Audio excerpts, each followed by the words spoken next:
And I'm going to be talking about humor in the workplace.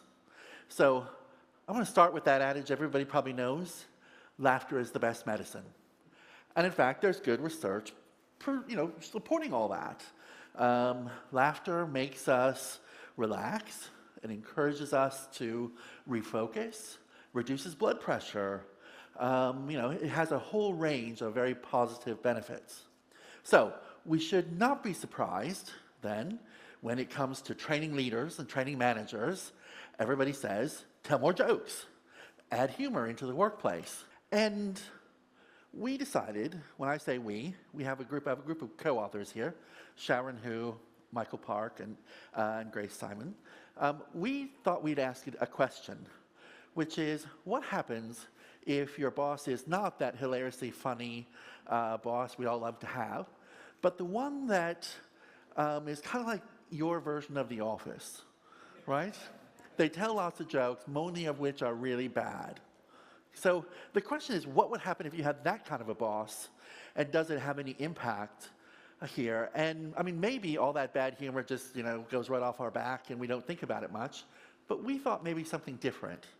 So, we even asked, by the way, how often do you do this? Turns out lots of people do it oftentimes. And in doing it, it's about faking it. Faking it, not until you make it, but fake it until, with the boss. So you may think it's a terrible joke, but you paint on a smile to do that, okay?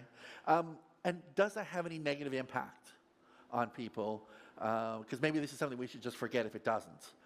So when thinking about kind of who fakes it, it turns out lots of people fake it. We have people doing retail, for example, when the person's scanning your groceries, right? We like it better when they smile and they're pleasant and they interact with us nicely. When we get served in the service industry, we like it more when they smile and they interact with us, right? And of course, anybody who's ever done any form of entertainment knows we want to have people who are smiling at us and engaging in a kind of positive and happy way. This is, in the workplace, what we call emotional labor, right? That you're paid in part to produce some affect. And the question then became, so if we have to do that in the workplace there, is it also emotional labor that takes something out of us? If we asked people to do that, for example, how does that look? We did a couple of different sets of studies. One set of studies is we did leadership training, and we told half the people, look, we want you to be telling lots of jokes, be really funny, right? Ramp it up. And the other half, we said, try to connect with your people, but just keep doing what you're doing. And maybe not surprisingly, a week later, people reported that they were faking it, number one. And then when they were faking it, that it took something from them. So it created extra anxiety and stress. It reduced their ability to focus, right? They considered it more difficult to get the work done with those. And remember, that was only after 1 week.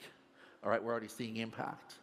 So we decided now, well, maybe there's something, maybe not everybody did our instructions perfectly, and so maybe we can look at this a different way. We went into the laboratory, and we said, all right, we're going to do this again, but we're going to control exactly how much humor you get. Okay, you ramping it up and ramping it down. And again, what the research shows is exactly the same thing, that the more bad jokes there are, actually the more jokes there are in general, but especially if those jokes are poor or not very funny, that takes something away from us, okay? And makes it harder for us to do our job. So, some of the so whats here of all this. First of all, I think it's most bosses, when they start telling jokes and everybody fake laughs, the question is, can they tell it's a fake laugh? Maybe they don't want to. So what a lot of them do, right, is create their own joke book, right? More jokes, even more. And they're still laughing, even more. And it ramps up and up and up, okay? This is probably a bad idea, okay?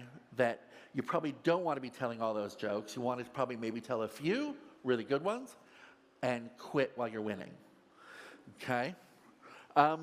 What we show here is that the more of those jokes you tell, especially the bad ones, right, the more people feel anxiety and stress, reduced performance in the workplace, okay? The other thing that we found that might be important here is hierarchy matters. The more hierarchy there is, the more people feel the pinch. So it probably doesn't matter as much if you're hanging out with your friends, right? Because they're not going to fake laugh at you too much, okay? But when it comes to people in positions of authority, the more we respect authority, the more it is likely that we fake laugh, and that fake laugh takes something back out of us, right? So here's my point. You know, if we don't want all those people who are withdrawn in the workplace, not doing their very best, then here's the question you need to be asking yourself, and it's the question I want every boss, everybody who supervises anyone to ask. Are your jokes really as funny as you think they are? Okay? Because I think what you might find is that perhaps that they're not.